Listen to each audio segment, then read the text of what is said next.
Bueno, acá estamos, Luisa Valenzuela, Liliana Villanueva, yo, Julián Gorodiller. A Luisa por supuesto la conocen, autora recientemente de Fiscal Muere, una fabulosa novela inspirada en hechos reales, que después vamos a comentar un poquito. También entregaste en simultáneo y salió para la misma época La Mirada Horizontal, una antología de obra periodística, y tenés en carpeta, Luisa, un texto que está basado un poco en las experiencias, podemos decirlo en plural, de encierro y de reclusión, que se llama Los tiempos detenidos. Gracias, Julián. Después les cuento. Después me contás vos sobre mí. Liliana, autora de Sombras Rusas, autora también de Otoño Alemán, siempre con la experiencia de vivir en otras ciudades muy marcada en la piel y en el relato.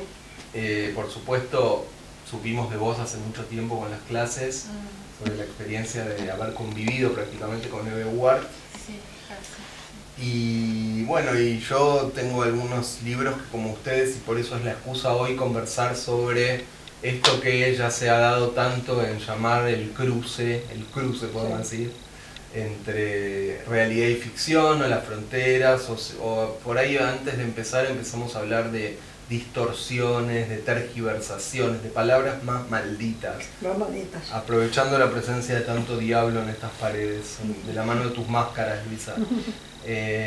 ¿Por qué no empezamos a hablar? Bueno, yo no dije los títulos de mis libros que también andan en el límite, adelante. que es Camino a Auschwitz y Claudia vuelve. Yo me empezaría a preguntar, porque está muy presente en todos los títulos que mencionamos, el rol de la experiencia y qué hacemos nosotros con la experiencia, si necesitamos sí o sí corrernos de lo real tal como aconteció, ¿no? Si me lo preguntas a mí, yo creo que sí. Lo real entra de refilón en aquello que escribo yo como ficción. De golpe entra más, entra menos. Estoy trabajando desde otro lugar, no pensando tanto en hacer una novela realista, sino en encontrar un hilo narrativo que me interese, encontrar esa aventura de ir descubriendo a medida que escribo qué es lo que va surgiendo. Salvo esta última novela, que es Fiscal Muere, que mencionaste, donde el protagonista me dictó el final, pero lo que resultó ser el final. Una mañana me desperté y yo veía claramente esta tercera posibilidad de la muerte del fiscal, cuyo nombre no se menciona en la novela, ni lo mencionaré ahora. Pero si no, es muy interesante cómo en mi ficción entra la realidad y la realidad actual, sin que lo busque, ¿no? Pero se impone. En cambio, en el periodismo es distinto. Por eso mi libro de periodismo, después seguiremos hablando de eso, se llama La Mirada Horizontal. Porque yo pensaba, hasta hace muy poco, que una cosa era la mirada horizontal del periodismo, que te hace usar todos los datos que tenés para armar la historia que tenés que contar, sin tergiversar nada, sin falsear, cosa que se ha perdido de esa noble institución, digamos, del verdadero periodismo en general. Y otra, la mirada vertical de la literatura. Gracias a Julián y a Cristian Alarcón, cuando presentaron los dos libros que por casualidad salieron juntos, La Mirada Horizontal y Fiscal Muere, me encuentro con La Mirada Oblicua. Eso me lo tiraste vos. Sí. Eso me lo tiraste vos y me parece extraordinario. Entonces después podemos hablar de esa mirada oblicua que se nos cruza, que se nos mete en la vida para, yo no sé si tergiversar la ficción o ficcionalizar la tergiversación de realidades, ¿no? Y esto que vos nombraste, no sé si a vos te pasa también, de dotar de aventura, de incertidumbre, de lo que pueda aparecer en el acto de escritura, ¿no? Sin tanto molde preformateado que por ahí viene de la mano del acontecimiento. Sí, yo no me planteo mucho en el momento de escribir qué género estoy escribiendo. Reconozco que soy muy mala para imaginarme ficciones. Soy muy mala. O sea, desde chica te contaba historias, pero cuando contaba algo que se zafaba un poco de la realidad, todo el mundo decía, ah, eso no es así, eso no fue así, ahí estás mintiendo. Y por el lado de la escritura, lo que me ha pasado es que simplemente el viaje me formó de alguna manera, desde las primeras cartas que le mandaba a mi mamá cuando estaba en la costa, hasta las cartas que mandaba, no sé, de Moscú a mi padre o a mi suegra alemana. Entonces, y también la casualidad. O sea, para mí la escritura me acompañó siempre, pero la decisión de imprimir un libro fue más por una cuestión de casualidad, ¿no? Casualmente me convertí en periodista, estaba rodeada de periodistas y en Moscú y me convirtieron casi en periodista, necesitaban a alguien en español que hablara del tema. Entonces, por eso, y además fui periodista de agencia de noticias, cuando no podés salir del hecho, ¿no? Del hecho concreto, o sea, eso a mí me formó, la agencia de noticias me formó. Y siempre tenía como la tendencia a, con la escritura, contar alguna historia. Pero ahí me paraban, me decían no, ahí te vas más allá. Y eso, de alguna manera, creo que todavía se nota en lo que hago ahora, ¿no? Y siempre el viaje, el tema es el viaje. Claro, vos tenés la experiencia extraordinaria. Entonces, adherir a la experiencia con el viaje, a través de una crónica de viaje, es una experiencia gozosa y aventurera de por sí. Sí, en realidad creo que no me imaginaba escribiendo o publicando un libro, ¿no?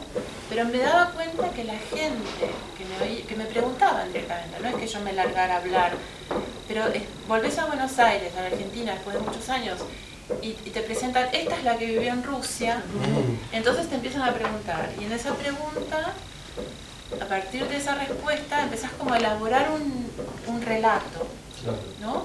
Que no te planteas en la vida normal. La vida normal para mí era vivir acá o vivir allá. En el relato, después llegás a tu casa, o sea, yo llegaba a mi casa con la cabeza así, digo, ¿qué hago con esto? Claro. ¿Qué hago con esto? En el caso mío, el rol de la ficción está dado por la falta de información. Cuando en la memoria en cómic que escribí Camino a Auschwitz, junto con los dibujos de Marcos Vergara, había un faltante en la memoria familiar, post Segunda Guerra Mundial.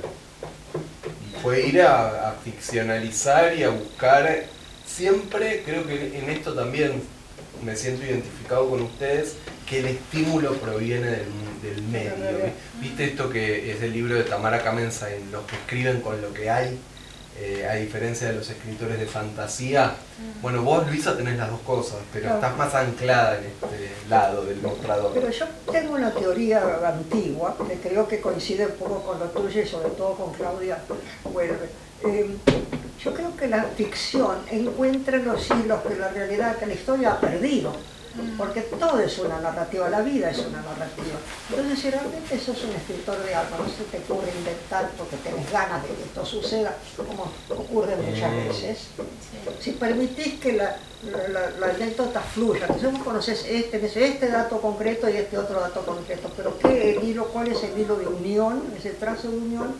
La ficción te lo va a dar si sos fiel al lenguaje, a la historia, a esa ficción, no querés imponer tu propia idea. La ficción y la no ficción también, porque al final... Claro, bueno, digamos que esa imaginación, esa forma de trabajo mental, de la forma de la narración, la vas a encontrar ese hilo. Por eso hay novelas históricas tan buenas y otras bastante mediocres. Entonces, cuando la novela histórica, para mí, es mediocre, es cuando el autor o la autora quiere imponer su propio punto de vista sobre la historia, y ahí sonamos.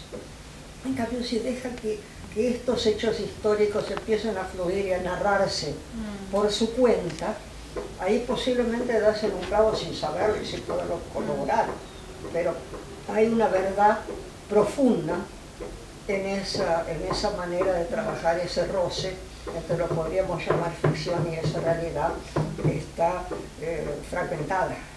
Sí. Entonces yo creo que eso lo trabajaste vos en noviembre, viene con mucho humor. Sí, a mí me pasó, vos antes dijiste lo de los nombres, me punzó inmediatamente, porque vos dijiste el nombre de Fiscal Muere no fue ni jamás será revelado, por más de que cualquiera pueda tener una libre interpretación, y a mí me pasó el proceso contrario. Claudia Huelve empezó a fluir cuando aparecieron los nombres propios. Y mi idea es que el pop, el fenómeno, yo creo que a mí uno de los discursos, podemos decir, que más me marcó es el discurso del pop, ¿no? Esta explosión y esta mixtura y esta apuesta a la posmodernidad en la estética. Y creo que la resonancia que trae el nombre propio forma parte también de la narración. Es una resonancia exterior a la narración que la termina impregnando. Y eso es parte de la obra también, que ese imaginario de época se cuele a través de un nombre propio. Y alguien podrá decir, ojo, por eso yo empecé hablando de la tergiversación y la distorsión. Porque muchas veces alguien puede decir, en relación a la novela histórica o en relación a los textos de coyuntura, que esos textos fijan realidad. Porque, bueno, creo que ahí está el pacto de lectura, está la advertencia y está el lugar de enunciación, que es indudable cuando uno percibe un tono, ¿no? Eso es la literatura, un tono. No sé qué te pasa a vos, Liliana, con respecto a cuando vos te acercás, por ejemplo, a personajes que existieron, que es algo también una constante en tu obra, para narrarlos, para retratarlos, y cómo se presenta el recuerdo, porque el recuerdo también es una ficción. Recordar es seleccionar y es dejar afuera y es muchas veces eludir. Sí, bueno, ahora estoy pensando en mi personaje, entre comillas, que es María Estergilio, que en realidad no lo elegí yo, sino que apareció un día, después de ella muerta, había pasado casi 5 años, y es como que me pasó algo muy parecido a los que escriben ficción, y es que el personaje te pide, casi te exige ciertas cosas. Y era la voz de María Esther que me decía, ahora te pones a escribir sobre mi vida. O sea, no fue un fantasma, pero era una constante presencia. Yo tenía otras cosas para hacer y de repente surgió la voz de ella. Entonces, ese para mí fue un trabajo en el que yo tenía que desaparecer de alguna manera. O sea, yo tenía que hacer un vaciamiento de mi propia voz para encontrar la voz de ella. Porque ella como personaje quería hablar de su propia vida. Yo no podía escribir una biografía. Tenía que ser una especie de autobiografía de Aristócles, ¿no? Como Gertrude Stein, que escribió a partir de la voz del otro, ¿no? Y era la voz que me dictaba a mí. Y eso es otro trabajo que tiene que ver con la realidad de una vida, y al mismo tiempo es como uno mismo vaciarse, ¿no? De escuchar no solamente la voz del otro, sino hasta la coloratura de esa voz, ¿no? Y es una cuestión de valentía también, en tu caso. Ese es el momento que estás escribiendo bien, cuando encontrás la voz que va a narrar esa historia. Sí. Que no es tu voz, no es la voz es una voz que aparece, que es la que va a narrar esa particular historia. Ahora, ¿qué pasa con el periodismo en estos casos? ¿Qué pasa con ese momento donde estás entrevistando a alguien y la voz del otro y la voz de aquel que es entrevistado o entrevistada? Y también es muy interesante esa otra escucha, donde dentro de lo que te va contando vas entendiendo otras líneas y podés repreguntar y vas llevando la conversación hacia temas que por ahí el que estás entrevistando no estaba dispuesto a hablar y de golpe se larga, ¿no? Se larga y creas esa situación. A mí me parece, el momento que yo hacía periodismo puro, eso me encantaba, porque de golpe se entablaba una relación con gente que apenas conocía, de golpe muy profunda, en ese instante, en esta cosa instantánea, pero donde pescabas un pequeño hilo de algo que estaba ahí un poco oculto. Sí, y sabías que te iba a servir para tu nota. Podías traer a la luz. Claro. Sin herir, sin molestar, sin denunciar, simplemente penetrando un poco más en lo desconocido, que en última instancia es toda la aventura de la escritura, ¿no? Sí. Y justo tocas uno de los géneros más artificiales, si se quiere, que es la entrevista, más ficcionales, en el sentido de que es una conversación pautada, reglamentada, con roles fijos. Entonces transgredir esa ficción. Que escribe uno solo. Exacto. Uno solo. Esa era la entrevista mano a mano, ¿no? Esa entrevista por mail y todo eso, ahí se rompe eso. Pero esa entrevista mano a mano donde escuchás ese sonido, donde vas viendo. Y ahí son entrevistas las que aparecen por lo pronto en tu antología, muy horizontales. Esto que dice Liliana, el que escribe uno solo, pero creo que las mejores entrevistas son entrevistas narrativas. Sí. Esto se explaya muy bien María Moreno en su libro Vida de Vivos, que es una serie de entrevistas con un prólogo que funciona como manual del entrevistador, y ella siempre cuenta una anécdota que ella se entrenó como entrevistadora, haciéndole preguntas y dialogando con una vecina siendo niña, que era sobreviviente de Auschwitz, y haciéndole preguntas incorrectas por las cuales la madre después tenía que salir a pedir disculpas. Y otra anécdota maravillosa que cuenta en ese libro es que entrevistando a José Bianco, ella sufre un desmayo, y cuando vuelve en sí, estaba ya horadada la situación artificial de la entrevista, y ahí apareció la real, la real vinculación. Y por contrapartida yo les diría que narrar es afrontar ese y otros géneros siempre con un hilo que tiene que ver con esto que vos decías, Luisa, de poder que una mirada aflore y que una subjetividad aflore, más allá del acontecimiento que se esté narrando.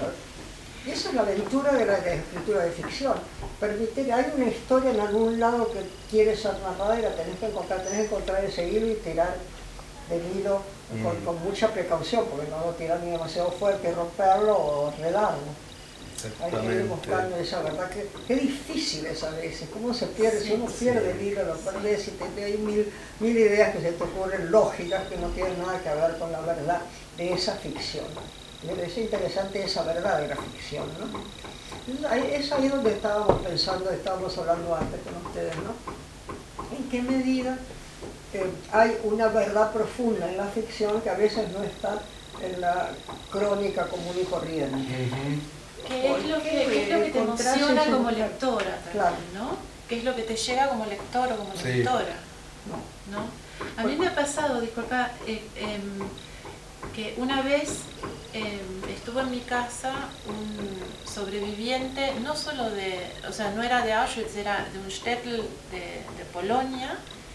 Jacob venía desde Israel, había sobrevivido a una masacre en su pueblo, en su shtetl, lo habían matado, entre comillas, salió de una fosa común entre los vivos, era un ser de carne y hueso, vino con su hija de Israel, estuvo en mi casa y yo preparé empanadas. Y venía a presentar un libro sobre su historia de vida. Y después luchó en la Segunda Guerra, se unió al Ejército Rojo, llegó a Berlín, volvió a la Unión Soviética, lo mandaron a Siberia, estuvo en la guerra de los 6 días, le pasó de todo. Leí el libro de él y no me emocionó. No me emocionó. Yo conocí a la persona real y al mismo tiempo yo estaba leyendo un libro de Siri Hustvedt, de la norteamericana, que era una historia en Nueva York, de intelectuales de Nueva York, donde muere un hijo, y me puse a llorar. ¿No? Es un poco lo que vos decías. Es la palabra, he encontrado el ritmo, la respiración verdadera de aquello que estás contando. Claro, y yo en ese momento me sentí un poco mal, porque dije, ¿cómo puedo llorar por un personaje imaginado y no me emociona la vida real de una persona que estuvo en mi casa comiendo empanadas? ¿No? Era terrible. Y bueno, y ahí está la verdad de la forma. La verdad de la clave. Es maravilloso. Por eso yo creo que es tan importante para el periodismo leer ficción. Sí. Y para conocer la verdad, para saber leer. Porque ahora te venden cualquier mentira. Sí. El periodismo te tira cualquier cosa, las redes te tiran cualquier cosa y la gente traga sin digerir, sin pensar. Acepta lo que le viene bien porque más o menos está de acuerdo con sus ideas y nada más. La profunda lectura de la ficción hace que aprendas a leer entre líneas, sí, que captes la emoción que no está dicha, aquello que no está dicho, que está oculto, que late entre la historia que te van contando y aquello que está como sugerido. Entonces, aprendes también a leer la supuesta no ficción, también claro, en sus, digamos, intersticios y supuestas mentiras, ¿no? Es decir, empezás a darte cuenta cuáles son las falsas noticias, dónde viene la posverdad, dónde está ese juego que te quieren engañar. Y yo creo que te lo enseña la ficción. Claro, y también eso que tiene el periodismo, que es recurrir siempre al lugar común, ¿no? A mí me pasa que cada vez que leo una frase que es un lugar común es como un callejón sin salida. Claro. Yo sé que no voy a volver de ahí se queda, ¿no? Ahí se queda la verdad, ahí se queda la noticia. Por eso cuando, por ejemplo, el lenguaje es sumamente importante. Si ahora estamos hablando de la guerra de Ucrania, hasta una preposición es importante. Es en Ucrania, es por Ucrania, es de Ucrania. Lo que pasa es que lamentablemente, pese a que uno podría pensar, bueno, con la eclosión de las redes sociales y los discursos paramediáticos, el medio se podría haber convertido en un espacio de calidad textual, de élite textual, donde firman los autores. Esto era era profético, se decía que iba a ocurrir esto, que los medios gráficos por lo menos, o los medios de comunicación, iban a quedar reducidos a la subjetividad, porque la realidad iba a pasar por otros lados, por los registros audiovisuales, por ejemplo. Y curiosamente pasó lo contrario, se desdibujó mucho la figura del autor en medios, se desdibujó la pieza periodística literaria, es difícil encontrarla. Todavía hay, pero es difícil encontrarla. Y lo que pasó también fue Cambridge Analytica, toda esta pero me cosa refiero como a la forma. los algoritmos que te mandan a decir, te dicen como a vos te gustaría escuchar la noticia, tergiversan todo. Sí, y hay un énfasis en el tema.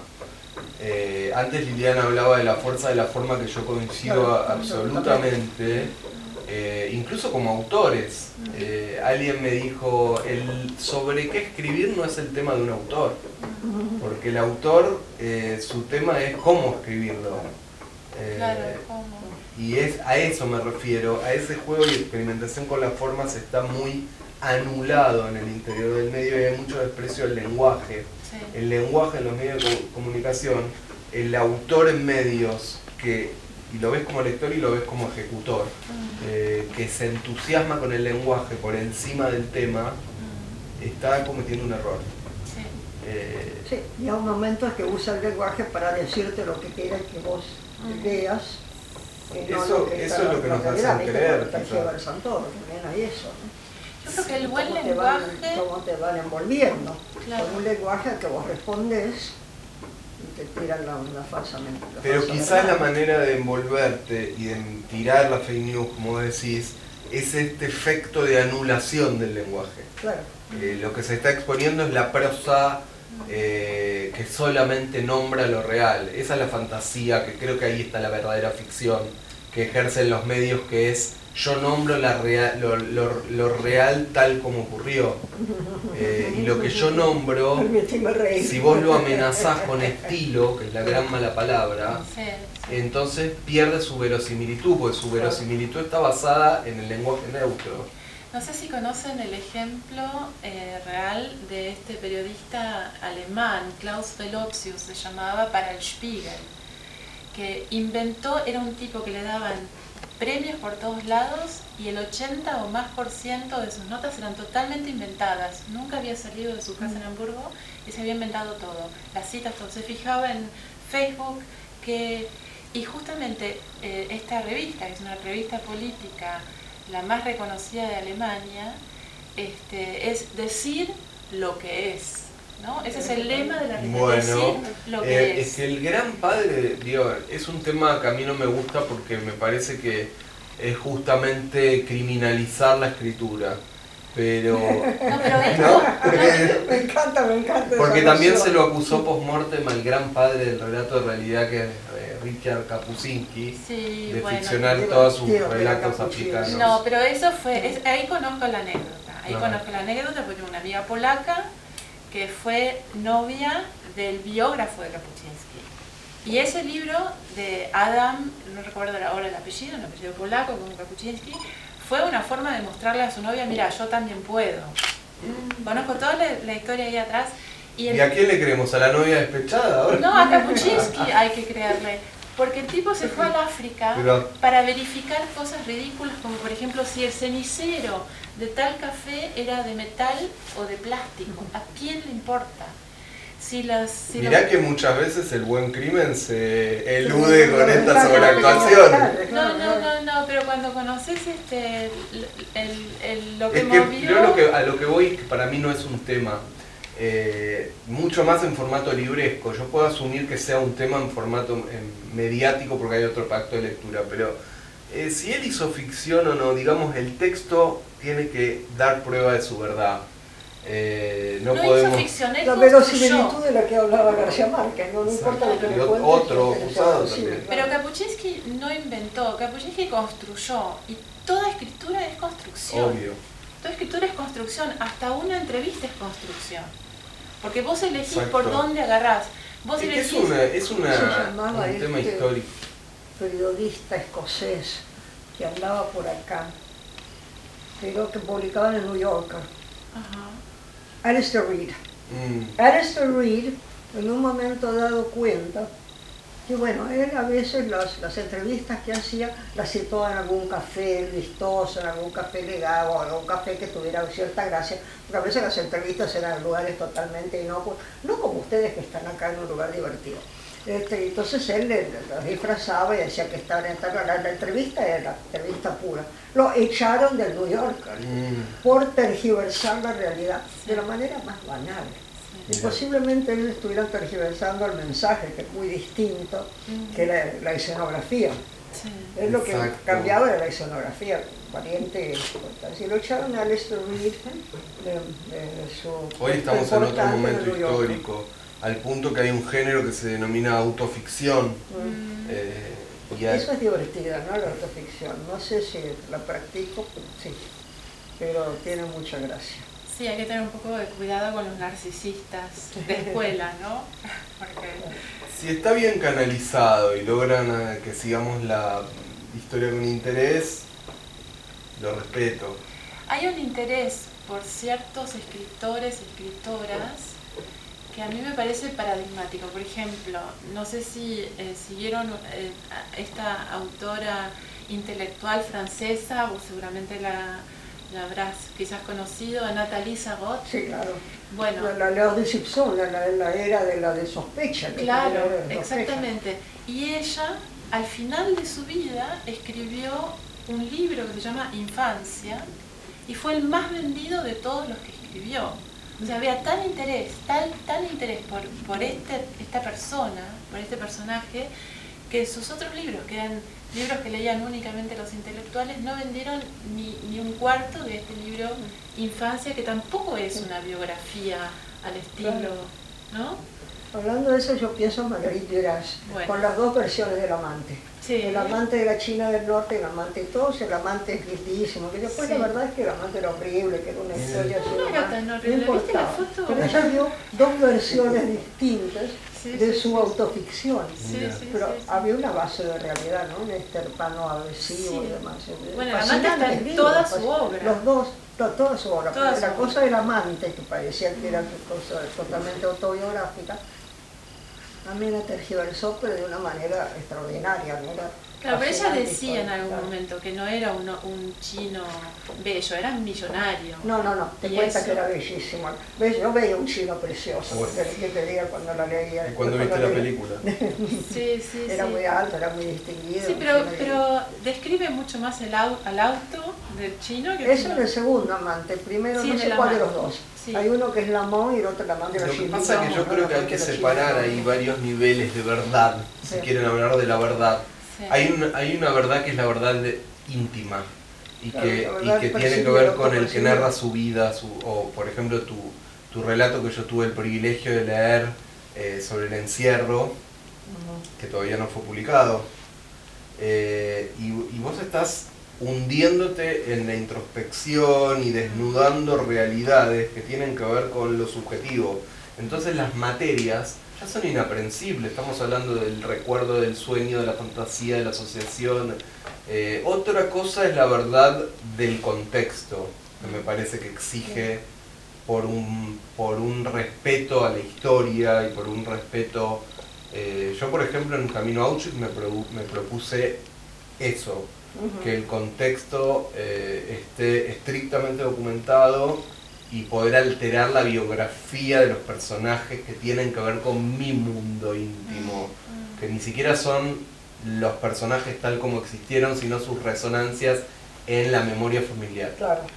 Entonces yo creo que lo íntimo habilita otras libertades y el contexto histórico que vos no, porque vos te tomaste otros permisos, me interesa tu mirada sobre eso, porque también está, y ahí es el escritor que dice, la ficción es mi arma para librar una batalla. Cuando vos, lo impresionante de Fiscal Muere es que sale a librar una batalla por el sentido, desde la ficción. Bueno, al final cuando la novia del ex comisario Masachesi, personaje que adoro, le dice, bueno, hagamos algo, y dice, no, a mí me echaron de la policía, me sacaron carpiendo cuando tuve esta teoría, así que papá, y se burlaron de mí, no quiero saber nada con eso, ¿qué vamos a hacer? Dice, escribamos un libro, bueno, ¿y quién lo va a creer? Me dice, escribamos un libro de ficción, que hoy en día es mucho más plausible que una crónica. Sí. Hay que ver qué pasa con lo fantástico, con los géneros fantásticos. Pero también es cierto que la percepción, pues, cuando yo escribí Cambio de Armas, ahora me devolvés a esta historia, durante la dictadura, en el 77-78, pero más bien hacia el 77, escribí un cuento tremendo de tortura que se llama Cambio de Armas. Y yo creía, yo sabía lo que pasaba porque ya estaba trabajando en crisis, sí que sabía que había desaparecidos en las torturas, pero creía que estaba exagerando. Yo decía, bueno, estoy exagerando, pero es esto. Y no me animé a mostrárselo a nadie. Le dije, lo pongo en peligro, esta cosa un poco exagerada. Entonces me invitaron a Columbia University, me fui acá, me llevé la historia, se publicó afuera, etcétera, etcétera. Cuando llegan los juicios, las historias, algunas historias que cuentan eran Cambio de Armas.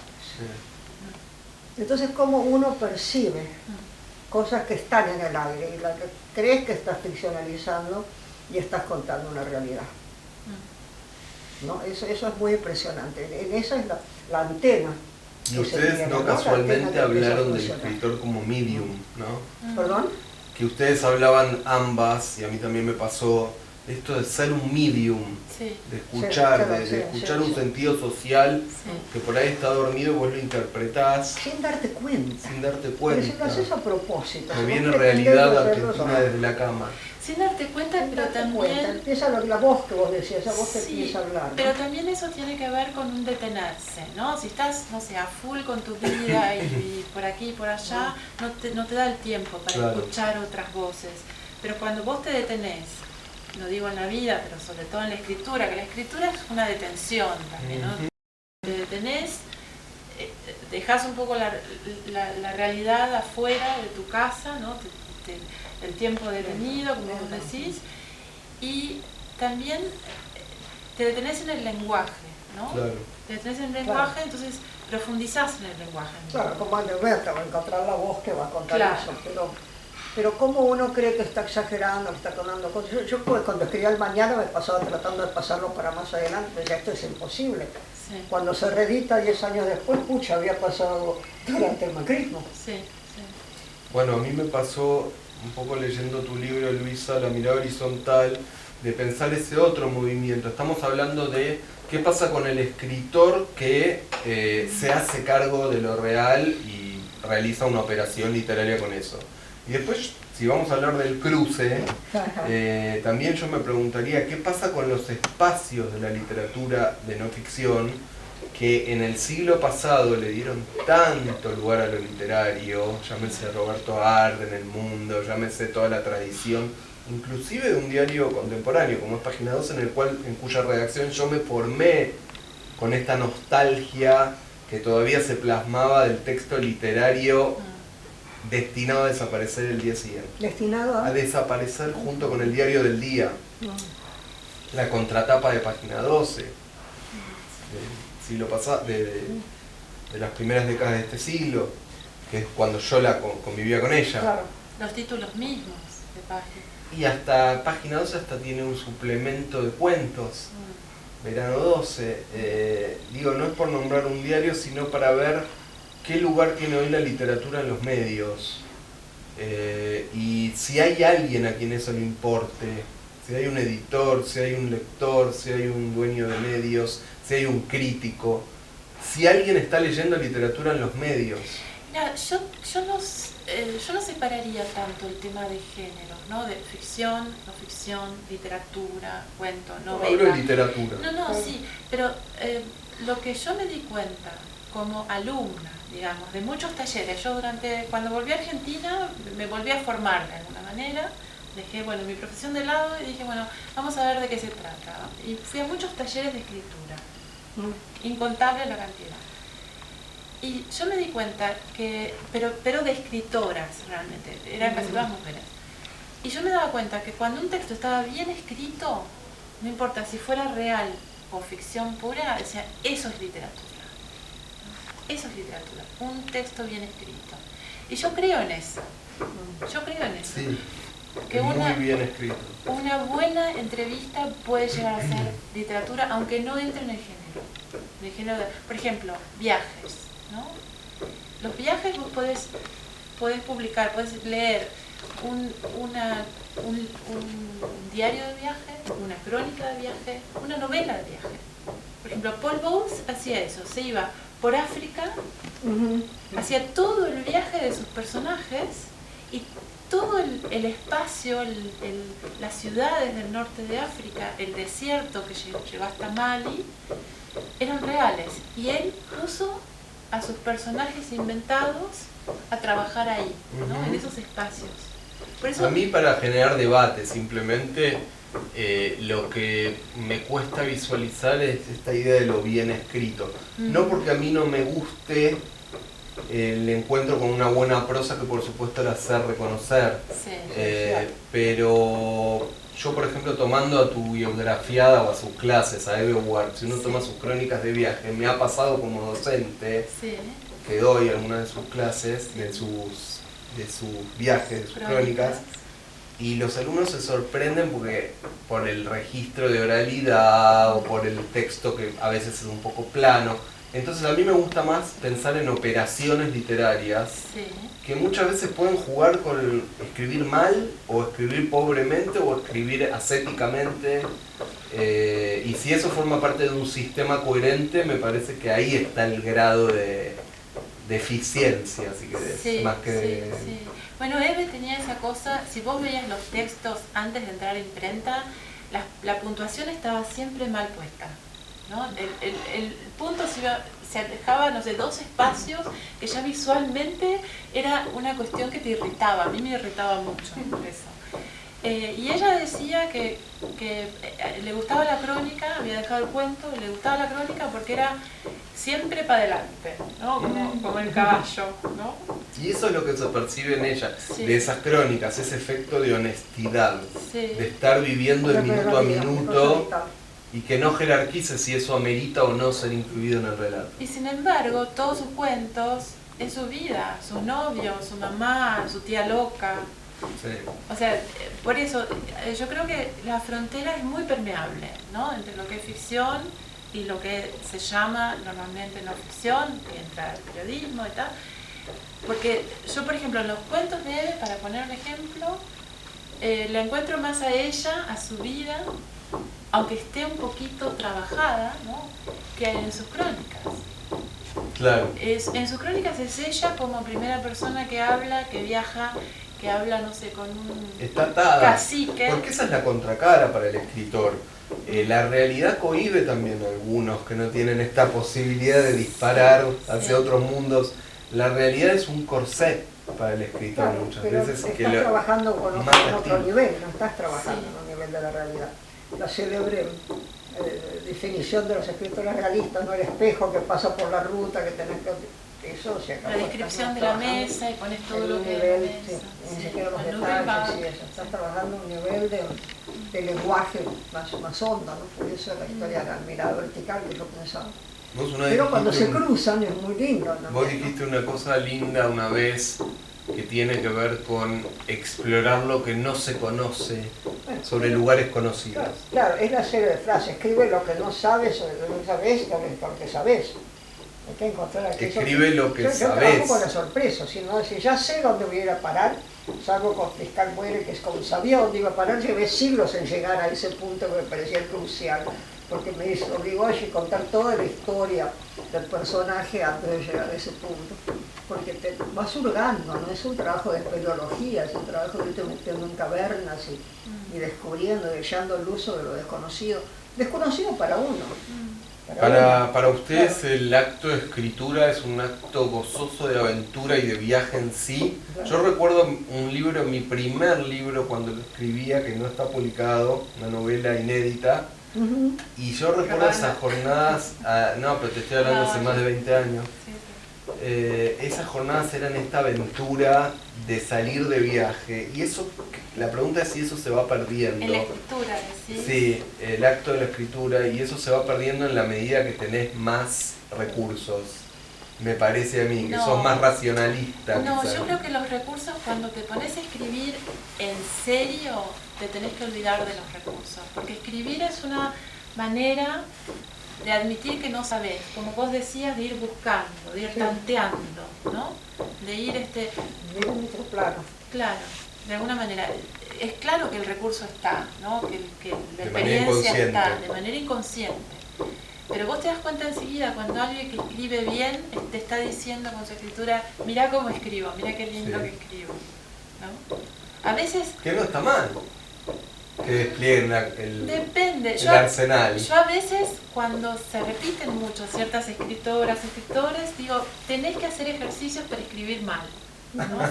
se lo he dicho a algunos. Ejercicios porque eso es como hacer errores. Yo recuerdo, estaba en una clase de escultura en Darmstadt, una ciudad de Alemania, y el profesor era un argentino, Ariel. Y él decía, mis alumnos hacen todo bien, hacen todo bien. Y él entraba a las clases y decía, hagan errores, chicos, hagan errores. El error es mala palabra en cualquier plano formativo, y eso está mal. No, pero el error en el hacer, no en el objeto final. El objeto final es criticable. Equivocate para entrenarte, digamos. Claro, él hablaba de la enseñanza, del aprendizaje. Y en la escritura también sirve un poco. Cuando te crees mucho, o sea, hay textos donde realmente el autor o la autora son muy creídos, están como muy sentados en su sillón de escritor, y eso se nota, ¿no? Yo lo noto, por lo menos. A mí me gusta, vos estabas hablando de Marguerite Duras, Sí. y ella realmente era una escritora fabulosa, pero siempre te da la sensación de que está como con una cámara buscando su personaje, ¿no? Buscando el foco, ¿no? Como... Es un estilo, ¿no? Es un Una estilo. voz propia, ¿no? También, Especial, sí. viendo los laterales, viendo siempre las cosas laterales. Sí, sí, con la escritura ella decía, yo no escribo dentro de la palabra, sino por encima de la palabra, ¿no? Como... Bueno, después está el querer desaparecer. Cuando hablabas pensaba en la mexicana Elena Poniatowska, en La noche de Tlatelolco, desaparecer. Sí. Que la escritura sobre realidad sea simplemente el collage de voces, borrarse todo lo posible. Otro dirá, es todo lo contrario, es hacerse presente. Bueno, hay una multitud de posiciones de enunciación. Svetlana Alexievich, la bielorrusa, que bueno, de alguna manera el Nobel a esta bielorrusa, que son voces, que tampoco el estilo lo inventó ella, son voces, las voces de Chernóbil, Sí. los ataúdes de zinc de los chicos, de los chicos que venían de la guerra, de Afganistán. El premio fue una manera de decir, vamos a considerar literatura a la no ficción. Bueno, quizás lo que estamos hablando sea una manera de decir, y vos lo dijiste, terminemos con las taxonomías, porque la propia Elena Poniatowska tiene Paseo de la Reforma, que es una novela basada en hechos reales, su propia memoria familiar. Yo me acuerdo cuando hablé de eso como una crónica y un profesor mexicano se horrorizó porque estaba en el estante de las ficciones. O uno toma, como estoy leyendo ahora, el escritor norteamericano David Leavitt, y vos ves una ficción, pero en la cual el personaje principal lleva su nombre real. Sí, sí. Los libros que escribió ese personaje son los libros que realmente escribió. Entonces, también ahí tenemos un plano en el cual me parece que como todo se está desarmando, como todo se está deconstruyendo, ¿por qué pensar que la literatura no se va a deconstruir también? Claro, y busca otros caminos también, ¿no? estaba pensando, yo tengo algo que llamo una autobiografía apócrifa, que es una novela que es La Travesía, que todos los personajes tienen el nombre propio, eso pasa en New York, son artistas amigos míos y cosas que le pasaron, más cosas inventadas, pero el yo que habla no tiene nada que ver conmigo. Entonces es una autobiografía apócrifa, pero los otros sí. Y va a lo largo de todo eso, no tiene nombre ese personaje hasta el final que puede encontrar su identidad. Pero me divertí en grande haciendo eso, claro.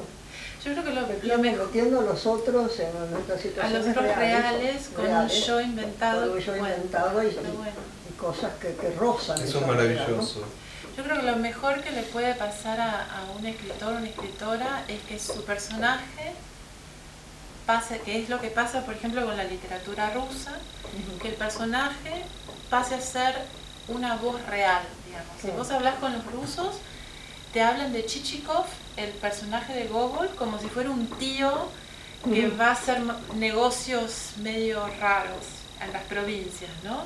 Es como que el lenguaje ya adoptó a estos personajes totalmente imaginados, totalmente ficticios. Es lo mejor que te puede pasar. Es lo que hablaba, claro, es lo que hablaba también Virginia Woolf sobre los personajes vivos de la literatura rusa, ¿no? Cuando lográs que el personaje que vos inventaste, claro, tenga una voz propia, ¿no? Es fantástico, es lo mejor que te puede pasar. Y lo mismo creo que se puede hacer un paralelo con la no ficción, hasta con el periodismo. Si vos lográs meter la voz, encontrar la voz del entrevistado, de la entrevistada, claro. Claro, estás haciendo de alguna manera un trabajo literario. Y que se suelte la voz. Una vez que hay una voz, hay una voz propia, una voz elegida, no tampoco propia, una voz asumida por un instante. Sí. Podés afrontar cualquier realidad o no realidad y podés entrar y salir. Sí, eso es magnífico. Y te digo que muchas veces vos antes mencionaste que vos te formaste en agencia de noticias.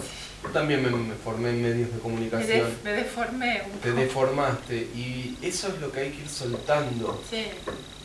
Hay que ir soltando todos esos manuales del hacer, porque me parece que todo eso cohíbe el estilo. Y vos podés ser muy preciso por ahí con tu información y podés incluso ser muy experimental desde la razón. Y por ahí no está la voz. Por ahí hay un texto que es muy osado y que es muy riesgoso y que aparentemente hay un autor que tomó la palabra y en realidad son operaciones racionales que me parece que pasan por otro lugar. Por eso yo rescato de esta charla que empezó como hablando del cruce y nos fuimos a más que real ficción, consciente o inconsciente, ¿no? La colección de Cristian. Y sí, pero nosotros lo que nos estamos dando cuenta es que lo interesante es lo que va más allá de la decisión. Es lo que nos atraviesa y lo que impide poder tomar algún tipo de determinación sobre lo que estamos escribiendo. Es un soltarse, me parece. Ahora, curiosamente, nos hemos apartado del periodismo de una extraña manera, ¿no? Sí. Aquella otra voz que podría ser la del periodismo que... Y el periodismo tiene un grave... Creo que acá hay una diferencia. Una cosa es la escucha externa. El periodista, tendría el buen periodismo, escucha al otro. Escucha al otro. En cambio, la escritura de ficción escucha esa voz interior que aparece sola y que va diciendo las cosas de las que vos hablabas, Liliana, ¿no? Que puede ser son dos escuchas distintas. O de tu personaje, eso es cierto. Son dos escuchas distintas, que a veces se cruzan, y entonces está una voz se cruza con la otra, y yo he pensado en algunas veces que escribía novelas como La Máscara Sarla, cómo el ejercicio del periodismo me permitía avanzar rápido en la investigación, por ejemplo. Cómo aprendés a investigar así rápido y escuchar esta cosa que está pasando afuera. Tus instrumentos, claro. Te está dictando desde fuera, ¿no? Bueno, ahí está la posibilidad de tomar a voluntad esos elementos que el periodismo te puede ofrecer para aplicar fuera de ese contexto.